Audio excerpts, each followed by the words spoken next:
This is Retro Sports Radio. Visit RetroSeasons.com for more sports history. How you doing, everybody? This is Russ Hodges along with Lon Simmons.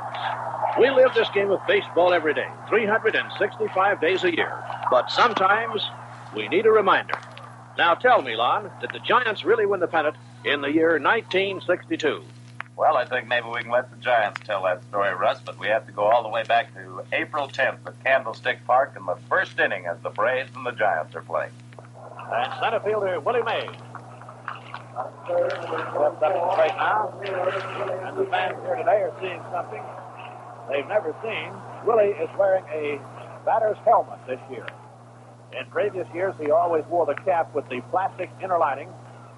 But at the request of manager Alvin Dark, he went for the full helmet. He wears it right over his baseball cap. Bond throws to the Giants center fielder. There's a swing and a long drive to deep left center field, and you can tell it. Bye-bye, baby! What a way to start off a season. One pitch, one home run. Well, that was sort of an indication, Russ, of how things were going to start, but it wasn't all offense as far as the Giants were concerned. There was some defense involved, too, so all we have to do is go to the ninth inning of that first game and listen. Joe Torrey's the batter, and he takes a called strike over the outside. Tommy Aaron at second base. Frank Bowling is at first. Nobody down. The Giants lead 6-0. Here's the pitch. Fastball hit on the ground at Davenport at third. Over to second for one. Back to first. Hit him over the track. They don't call him the kid with the golden glove for nothing. That started out to be a base hit. A hard smash to Davenport's left. That is the only time today that Marichal has needed something extra in the way of support. And he really got it there. And then, still in April at Candlestick Park, after Mays hit a home run in the sixth off O'Toole, the Giants led 4-1 in Billy Pierce's first game. Then, in the seventh, Pagan was on with 2 out when Cepeda came to bat. O'Toole with a new baseball, getting the sign. Stretches. Pagan leads at first. There's the pitch. Pagan going again, and there's a long drive to left field, and you can tell that was goodbye. Orlando Cepeda gets his first home run of the year, a line drive over the left field fence, and the Giants now lead it by a score of 6-1. April 14th, Candlestick Park against the Cincinnati Reds. Score tied in the third inning, 4-4 with 1 out, back-to-back home runs. 1 down, bases empty, 4-4 ball game, bottom of the third. Next pitch to Cepeda. There's one. You can tell that goodbye. That's way out of here. Way back into the seats in left field. And Cepeda gets his second home run. Orlando Cepeda really cracked one about 5 or 6 rows deep in the left field seat. He just waited on that pitch and mashed it. So the Giants are back out in front now, 5-4. And then Felipe Alou got into the act. Ellis ready for the 1-0 pitch. Slow curve, and that one's hit deep to left field. Going back at post, and Kelly is good now. Felipe Alou gets his first home run of the season as he timed the slow curve, waited on it, hit it over the left field fence. Then in the first game with the Dodgers at Candlestick Park, Big Stan Williams pitching for Los Angeles, and Felipe Alou is up at the plate. 1 ball, no strikes, 1 down, bottom of the second. Roseborough's target. Williams' curveball has hit the deep center field, far back toward it, fairly, far back. Tell it, bye-bye, baby. After a quick survey here in the radio booth, that is the farthest we have seen a ball hit the center field. It went into the extreme corner of the concrete bleachers. Well, you've seen where Del Courtney's band sits. Well, it even went to the right of that. Had to go 430 feet. That was in the second inning. Then in the third inning, Jimmy Davenport.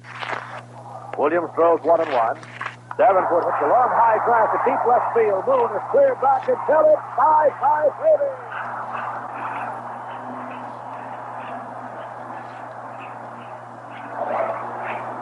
And more home runs to come. Willie Mays. Young left-hander Willard Hunter pitches to Willie Mays.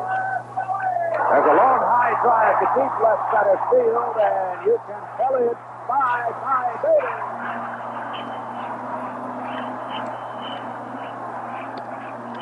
3 home runs in consecutive innings by the Giants, but now let's go on the road and back to Pittsburgh at Forbes Field, where the Giants are involved in a big Donnybrook. Bailey has had 1 out of 2. 2 down, top of the 6th, Bob Friend ready. The pitch. Over Bailey's head and all the way back to the screen, and Bailey turns to yell something out to Bob Friend, and we might have a little fun. Here come all the Giants out right now.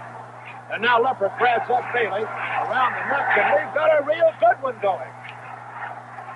They got a real good one going. Bob Friend tries to throw a punch at Bailey. At Leopard. Leopard jumped on Bailey when Bailey's back was turned. Bob Friend, as you recall, hit Jack Sanford in the hand 2 seasons ago and sidelined him for 6 weeks. And that was a creaser if ever you've thrown one. It appears that they'd have to put everybody out of the game, so nobody's going to get thrown out. 3-1 pitch. Swung on and fell it a long way to deep right field, and that ball is going back. You can tell it. Bye, baby. Ed Bailey, after being low-rigged, hits his 5th home run of the season. Way back to the lower deck of the right field stand. And the Giants lead 5-2. Well, that fight may have inspired the Giants. At least it inspired Don Larson, who came on in the 6th inning with one of the finest relief jobs of the year. 10 pitches and 3 outs against the Pirates. So there are 2 men down, and Roberto Clemente, who was sent out with a virus out of the starting lineup tonight, is coming into pinch hit, and they really love this guy here in Pittsburgh. And they should. He delivers great ball for them. Now ready for the pitch by Larson. He throws to Clemente. Strike call, the fastball on the inside corner.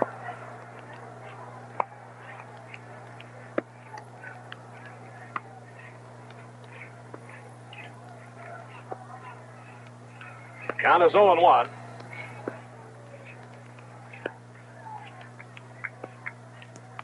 The stretch by Larson. The pitch to Clemente. Swung on and missed. Strike 2, a curveball.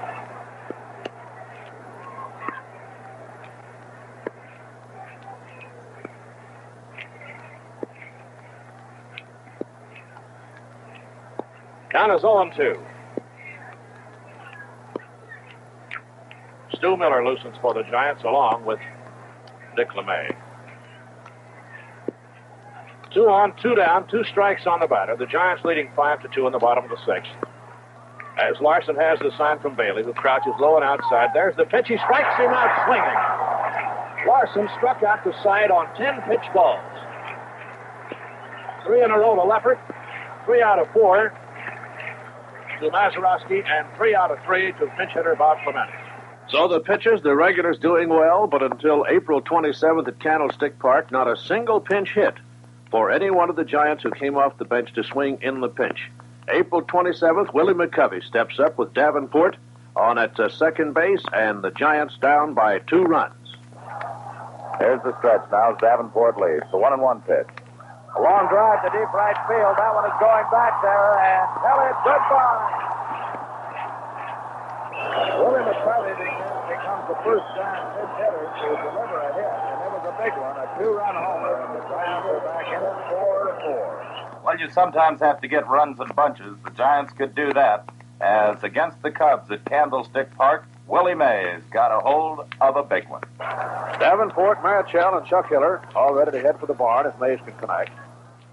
A 2-0 count as Larry's into the windup. The pitch. Mays sends a long high drive to deep left field. Williams is going far back. Hit it, bye, baby, a grand slam. Well, Russ, you have to have the offense and the defense. And if you remember back to May 2nd at Candlestick Park against the Pittsburgh Pirates, the score tied 2-2 in the 6th, and Willie Mays at bat. Francis winding to throw to Willie. Long high drive to deep left field. Tell it, bye, baby. Well, that was the bye-bye baby, all right, Russ. But Chuck Hiller, playing at second base for the Giants in the 62 season, came up with some fabulous defensive plays. This ball game he saved with 2 out and 1 on in the 8th inning. Here's Bob Skinner. Now Cepeda and Bailey have a conversation with Juan Marichal as big Bob Skinner is up here. He is homered, good for 2 runs on his bounce to the box on his last 2 times at bat in the 3rd and 6th. Always dangerous. He swings that big bat for you. The 1-0 delivery. Bounding ball is hit wide at first base. Cepeda can't get it. Hiller does. Throws to Marichal in time. A fine play by Chuck Hiller. And the side is retired. Well, the very next day at Candlestick Park against the same Pittsburgh Pirates, Chuck Hiller shows he can go to the offense as well as the defense. Let's turn to the bottom of the 8th inning. Chuck Hiller is the Giant batter now with runners at first and third and 1 out. Haddix looks around at the infield. Here's the pitch to Chuck Hiller. Swung on, base hit to right field. Davenport rounding second and holds as Pagan scores. Chuck Hiller finding a drive into right field for his third hit. Giants on top 5-4. Well, Chuck Hiller delivering against the left-hand pitcher, Harvey Haddix. Now a left-hand batter, Russ. You'll remember this. May 10th at St. Louis as Willie McCovey is batting. Gibson checking with his catcher, Gene Oliver. Now he's up and they're ready. Throws 2-2. McCovey swings, cranks, tell it, bye, baby. And I mean tell it, bye, baby. That one went clear over the right field roof and disappeared down the street on its way to a hamburger joint. Well, that was on the way to a hamburger joint, as you said, Russ. The Giants were looking for bigger things than hamburger. They were looking for steaks. Let's take another look at the Cardinals against the Giants, this time at Candlestick Park. It's the 9th inning, and Juan Marichal and Chuck Hiller again team up to snuff out a Cardinal rally and give the Giants a 7-2 win. Now the top of the order coming up, and Kurt Flood will be the batter. This is a fellow that has himself a home run and a single, so things are getting a bit tense here. 3 on, 1 out. Now the 0-2 windup by Marichal. Over the top with a fastball. It's hit up the middle. Hiller stops it. Tags second. Throws to first. A sensational play. A double play and the ball game is over. Then at Candlestick Park, as those rowdy Giants once again flexed their muscles, it was against the New York Mets. And Willie Mays had singled to drive in a run off Roger Craig. The situation getting tense as Orlando Cepeda came up to the plate. That'll bring on Orlando Cepeda. He is singled twice and flied out. Orlando waiting for Craig's first pitch. Mays at first, 2 men down. And Cepeda is hit by an inside pitch and runs all the way out towards the mound after being hit. Now everybody's gathered around out there. Willie Mays, Orlando Cepeda. We almost had a little scuffle as Cepeda ran straight towards the mound after being hit. Still had the bat in his hand. He and Craig exchanged unpleasantries, and now Cepeda is dragging 2 or 3 people with him. He's really after Craig. Manager Alvin Dark finally held on to him, and Cepeda really started to take off for Roger Craig. And Dark grabbed a hold of him, held him back. But good thing Alvin played football down at LSU. He really had the tackle put on Orlando Cepeda. He had to tackle him pretty quick. Orlando really put his head down and started to go for Craig. Willie Mays probably in high sympathy with Orlando because Craig decked Mays twice. Not too sure if I were Mr. Craig if I'd want to say too much for Orlando. He'd love to pinch your head off. And more of that same situation. Mays at second. Roger Craig had thrown back there twice to try to pick him off.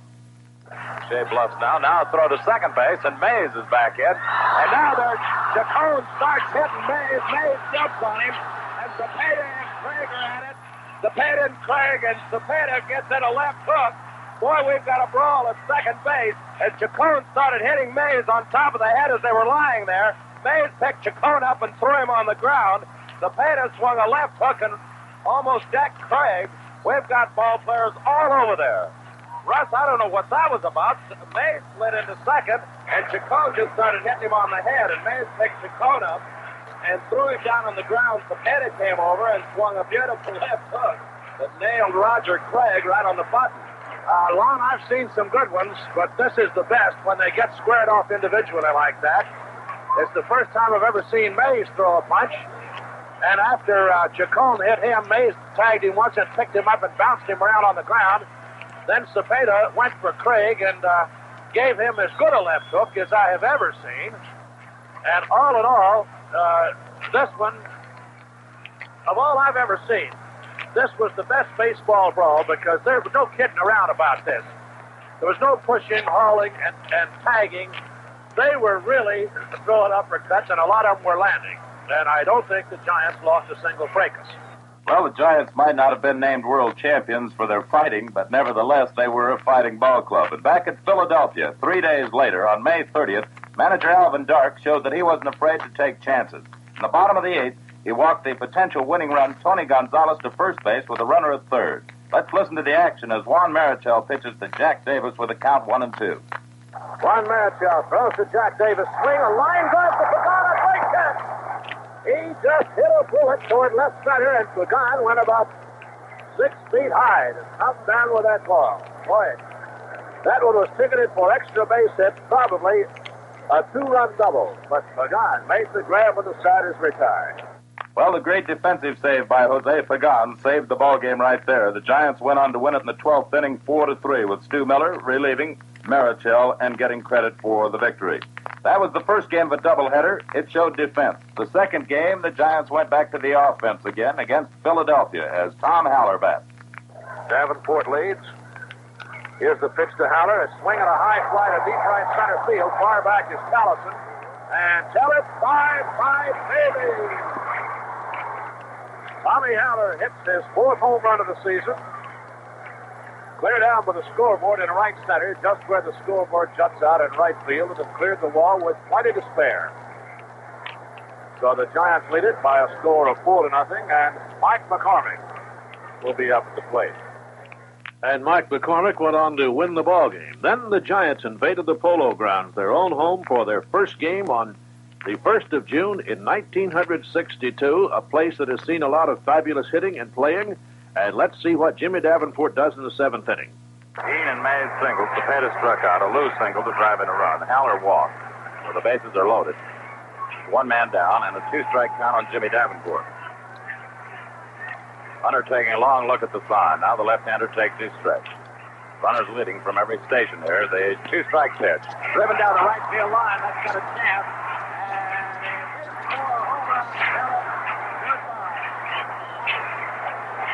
Jimmy Davenport with a grand slammer just inside the right field foul pole into the upper deck. Well, that was a big home run for Jimmy Davenport, but just a day later, another big one. The second game of a doubleheader at the Polo Grounds. Score tied in the 8th, 4-4. Stu Miller on first, Harvey Keene at the plate. Keene waiting. Pitch to Harvey. Swung on, line drive foul to right field. Harvey was trying to take a shot at that right field corner.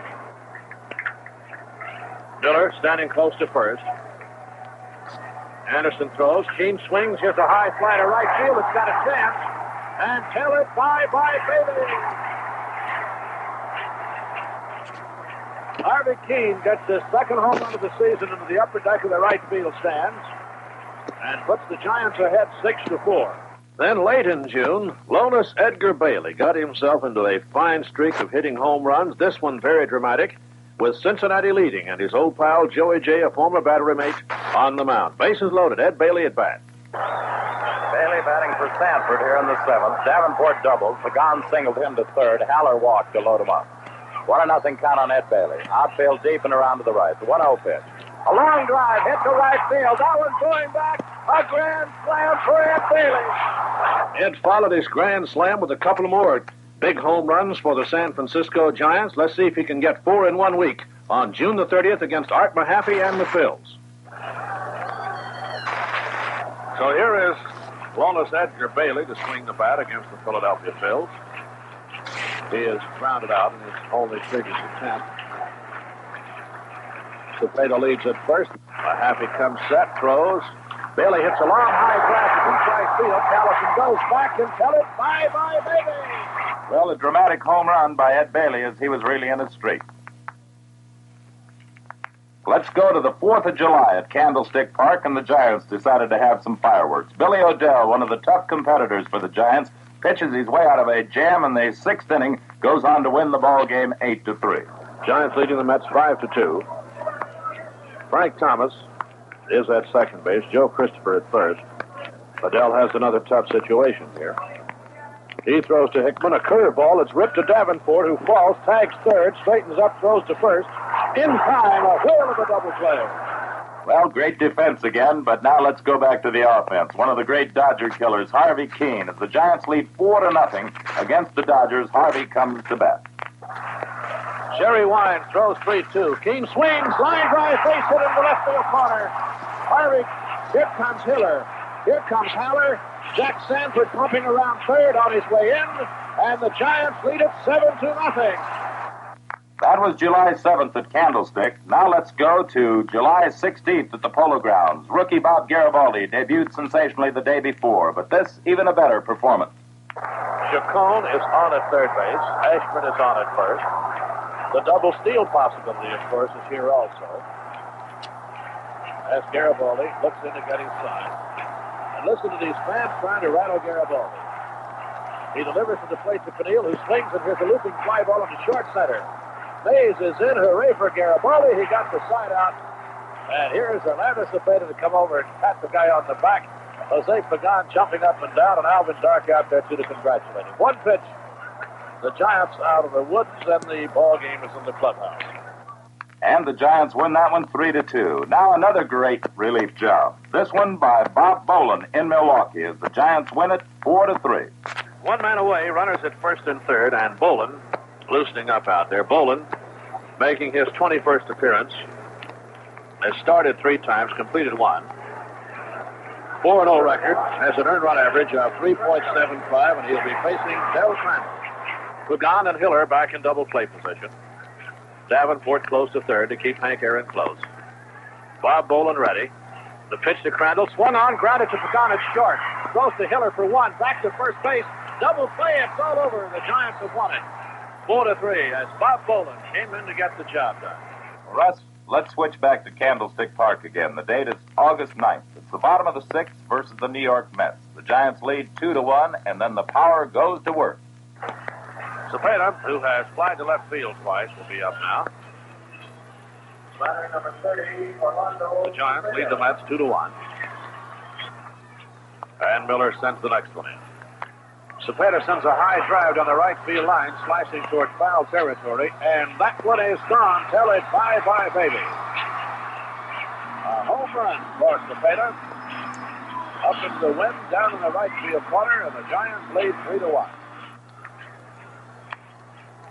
The Giant batter will be Tommy Haller. Davenport has his second hit. Batter number 5, Haller. The Giants have their... The Mets have 3 as the Giants lead 3-1. Now Matty Alou leads at second base. Haller has struck out and walked. Miller throws. Haller swings. Here's a long drive to right field. Backboard is Woodley. Tell it bye-bye, baby. That was the power, but you have to have the pitching. Jack Sanford had it that day with his 15th win. We'll hear more from Jack later as he's on a sensational win streak. Now let's go to more power. August 11th at Candlestick Park. Willie McCovey against Don Drysdale. It's 3 and it's 2 with 2 down, and the Dodgers lead 3-2. And Alou is at second and Odell is at first. McCovey waiting on the 3-2 pitch from Don Drysdale, who has struck out 7 Giants so far and got his sights set on number 8. Drysdale is ready. He winds, throws. McCovey hits a long drive and cut it. Bye-bye, baby.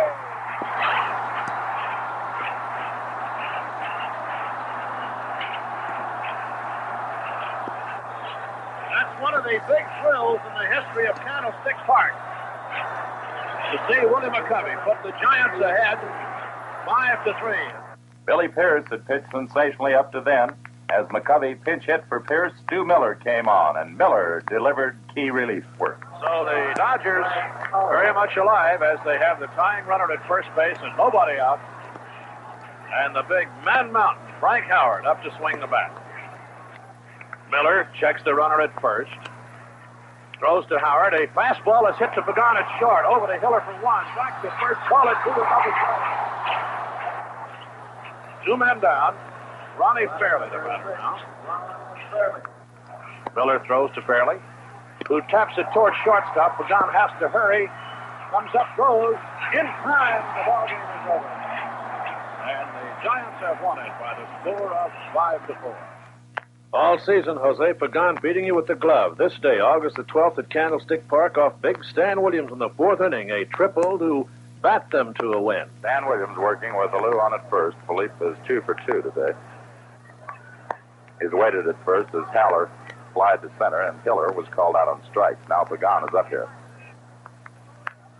And the stretch by Williams, then he lobs the throw over to Ron Fairley again.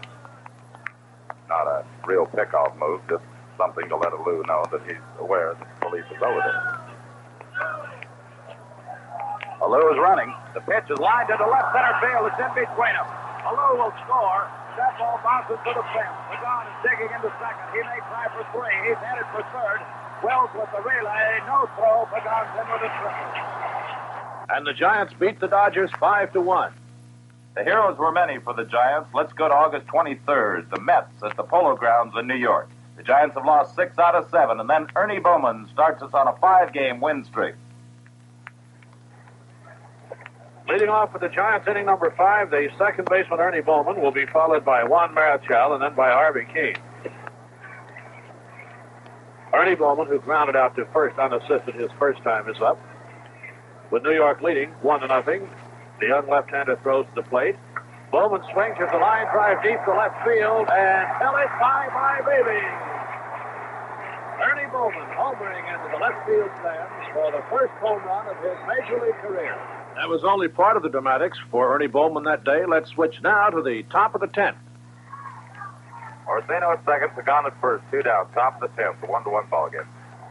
Orsino and Pagan ready to crank up and go here. Benito trying to move in behind Orsino. Here's the 3-2 pitch. Ground ball, up the middle, base hit. Coming in to score, Orsino, going to third, Pagan. And Bowman has driven in his second run. The Giants lead it 2-1. September 3rd, the Giants try to break a 10-game Los Angeles streak at Dodger Stadium. They've lost 10 in a row to the Dodgers in L.A. as they send Willie Mays to bat against Stan Williams in the third inning. Willie Mays up here drew a walk his first time. Runners at first and third with now one man out. Stan Williams takes the stretch for the pitch to Mays. A long high drive hits the left field. That one's going way back. Snyder back near the wall. Tell it goodbye. Willie Mays with number 42 drives in 3 runs there. The Giants lead it 4-1. A high, towering shot over the 370-foot mark. Well, Willie Mays got the punch going, but another streak was going as Jack Sanford tries for his 20th victory of the year. And let's turn to the 9th inning as Sanford pitches to Johnny Roseboro. And it's now a 7-3 ball game with 2 men out. The batter will be John Roseboro. 2 down, bases empty, 2 runs in. Giants lead it 7-3. Jack Sanford just 1 out away now. Right-hander winds. Here's the pitch. Fouled off the foot of Roseboro. Strike 1. 0-1 count to Roseboro. Here's the pitch bounded to Hiller. This could be it. Hiller has it. Throws the first. That's all. The Giants win it. A first win for the Giants in Dodger Stadium. Jack Sanford wins his 14th in a row. His 20th win of the season. And the Giants have broken a 10-game losing streak in Los Angeles. The Giants and Dodgers split the next two. The Dodgers winning 5-4, and the Giants 3-0 as Marichal and Boland combined for a shutout. That set the stage for great dramatics. On the 6th of September, in the 9th inning, with the score tied, Orlando Cepeda drew a base on balls off Ron Peronowski. The Giants went ahead 6-5, and blue-eyed Harvey Keene came to bat. 1-2 count to Harvey. Bases loaded, 2 men down, 6-5. The Giants lead, top of the 9th. The windup and the pitch. Line drive, base hit into left center field. That's going to go clear to the wall. 2-run score. Cepeda's around third. He's coming in to score, and Keene has himself a double. And the throw gets by Roseboro, and Keene goes to third base. Harvey Keene ripping a solid liner into left center field for a double to score 3 runners. And the Giants wind up winning that one 9-6. Now on September 11th, another dramatic highlight. Pittsburgh at Candlestick Park, top of the 9th, as Jack Sanford tries to tie a Major League record of 16 wins in a row. 2-0 San Francisco, top of the 9th. Don Clendenin at first. Schofield waiting on the 2-0 pitch. Sanford throws. Schofield bounds it to the right side. Cepeda flips to Sanford, and the ball game is over. Jack Sanford has won his 16th in a row in shutout style. Russ, in answer to your question at the start of this tape, we were talking about, did the Giants win the pennant? Well, the last game of the season, and all the dramatics wrapped up in this one, is San Francisco hopeful of a Dodger loss and a Giant win. Ed Bailey is at the plate, and Ed looks like he hits one, then he doesn't, then he does. Let's listen. Whitey Lockman and Wes Westrom pacing up and down in the third and first base coaching lines, respectively. crowd sitting in anticipation, waiting for some fireworks. The pitch. There's a swing and a long drive. That might be the fireworks. It's deep in the right field. It is foul by inches. Full count with 1 out to Big Ed. Farrell into the motion. Here it is. There's a swing, another drive. Way back in the right field. That one is going. It is gone for a home run.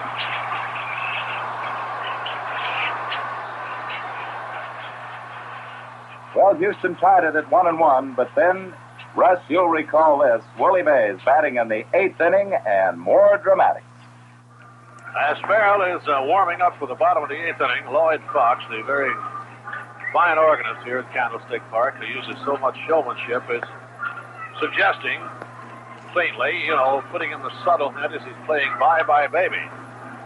As Willie Mays, Willie McCovey, and Ed Bailey will face Dick Farrell in the bottom of the 8th inning, with the score tied here at 1-1.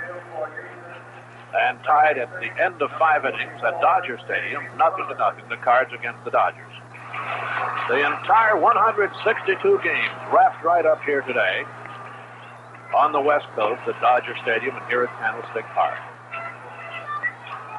Here's Farrell winding. He throws to Mays. Willie swings, slaps it foul, deep to right field. 0-1 pitch. Mays hits one a long way. Hit it, boy, baby!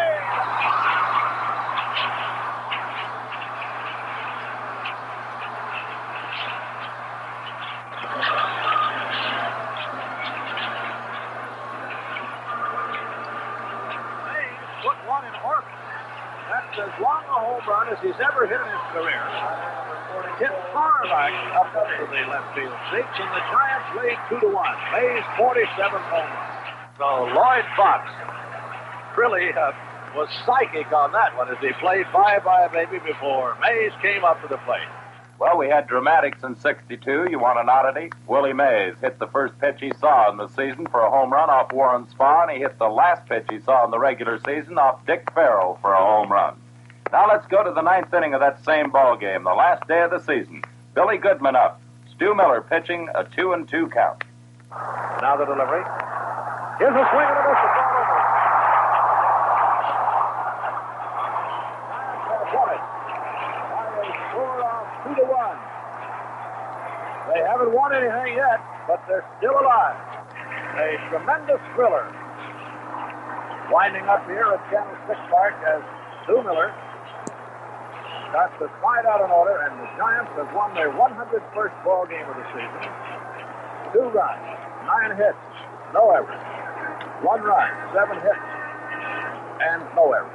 The crowd didn't leave then, and as they were doing at Kezar Stadium, they were listening to you, Russ, as you were explaining what was going on down at Chavez Ravine. Simmons checks with the rosin bag and fiddles around. He knows the importance of this pitch. So does Gilliam. So do the some 50,000 fans at Dodger Stadium. He pops up to Javier. We have a playoff.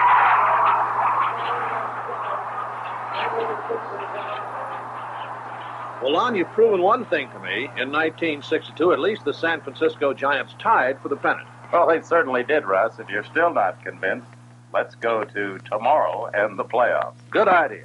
In that first game of the playoff, home runs by Davenport, Cepeda, 2 by Willie Mays, and a bases-loaded double by Pagan. And Billy Pierce went into the 9th inning leading 8-0. 2 outs and Frank Howard at bat. 1 ball, 2 strikes. Giants leading 8-0 here in the top of the 9th. 2 out and the base is empty for the Dodgers.